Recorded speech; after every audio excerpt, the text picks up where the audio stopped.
So hi అన్న. Hello అన్న. Hello ఏం మూవీ చూసారు అన్న. ఇప్పుడే మన సంగీతం శ్రీనివాసరావు గారిది సింగ్ గీతం చూసి బయటకు వస్తున్నాను. సో నేనైతే ఒకటే చెప్తా అన్న, ఇలాంటి సినిమాలు చాలా అరుదుగా వస్తాయి, చాలా రేర్గా వస్తాయి. ఇలాంటి సినిమాల్ని మనం ఎంకరేజ్ చేయాలి, ముందుకు తీసుకెళ్ళాలి. అప్పుడే మనకి జనాల కోసం రొట్ట సినిమాలు కాకుండా మనల్ని మనం ఇష్టపడేలాగా ఇలాంటి మంచి సినిమాలు వస్తాయి అన్న. ఒకటే మ్యూజిక్ సాధన అనే ఇన్స్ట్రుమెంట్ని యూజ్ చేసుకొని, మ్యూజిక్ని సహాయంగా తీసుకొని ఒక మెసేజ్ని డెలివర్ చేయడానికి ట్రై చేశారు సంగీతం గారు. అండ్ ప్రతి ఆస్పెక్ట్లో ఆయన సక్సీడ్ అయ్యారన్న.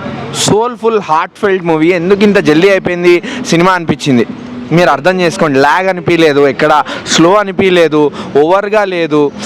మేబీ అక్కడక్కడ కొంచెం ప్రొడక్షన్ వాల్యూస్ తెలుస్తాయేమో, ఆర్టిఫిషియల్ సెట్స్, అది చిన్న స్కేల్ సినిమా అవ్వడం, బడ్జెట్ తక్కువ ఉండడం వల్ల వాళ్ళకి మేబీ స్కోప్ దొరకలేదేమో, అది పోస్ట్ ప్రొడక్షన్స్లో అవన్నీ కేర్ తీసుకోవడం. But each and every aspect కూడా ఎక్కడా తగ్గకుండా జాగ్రత్త పడ్డారన్న సినిమాని.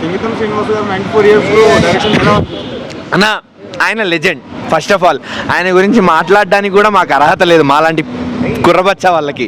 బట్ స్టిల్ ఎందుకు చెప్తున్నాను అంటే, ఆయన సినిమాలు చూసుకుంటూ పెరిగాను. మా ఇంట్లో వాళ్ళు ఆయన సినిమాలు చూపిస్తూ పెంచారు.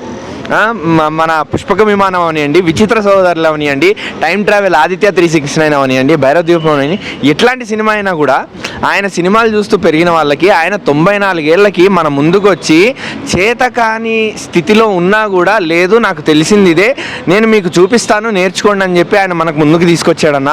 So hats off. దానికన్నా ఇంకేం నేను చెప్పలేను. Visionary director, legend. ఇవాళ రేపు వచ్చే న్యూ ఆస్పిరెంట్స్ అందరికీ, కుర్ర డైరెక్టర్లు అందరికీ కూడా నేను ఒకటే చెప్తా, ఇలాంటి ఆయన్ని చూసి నేర్చుకోవాలి.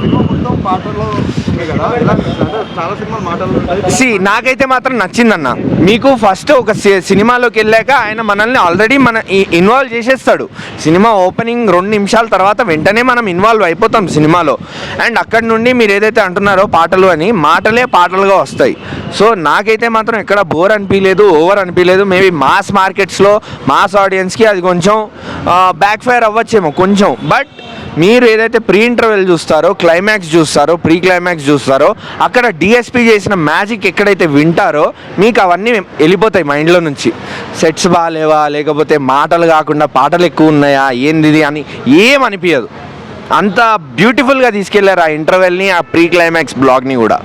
సో అహాన్ అండ్ అహిల్య గారి యాక్టింగ్, ఆన్ స్క్రీన్ కెమిస్ట్రీ చాలా బాగుండింది. అండ్ శాలిని గారికి మాత్రం స్పెషల్ కుడోస్. సినిమాని ముందుకు తీసుకెళ్ళారు ఆవిడ యాక్టింగ్తో మాత్రం ప్రాణం పోసారు ఆవిడ యాక్టింగ్తో. అండ్ అన్న మ్యూజిక్ ఎంత ఇంపార్టెంటో సినిమాకి, ఒక సోల్ఫుల్ మూవీని జనాలకి తీసుకొచ్చేటప్పుడు మ్యూజిక్ ఎంత ఇంపార్టెంటో డిఎస్పీ మళ్ళీ ప్రూవ్ చేశాడు. మన వింటేజ్ డిఎస్పీని చూసాం, లిటరల్లీ ఎమోషనల్ అయ్యాం సినిమాలో ఆయన మ్యూజిక్ వల్లనే.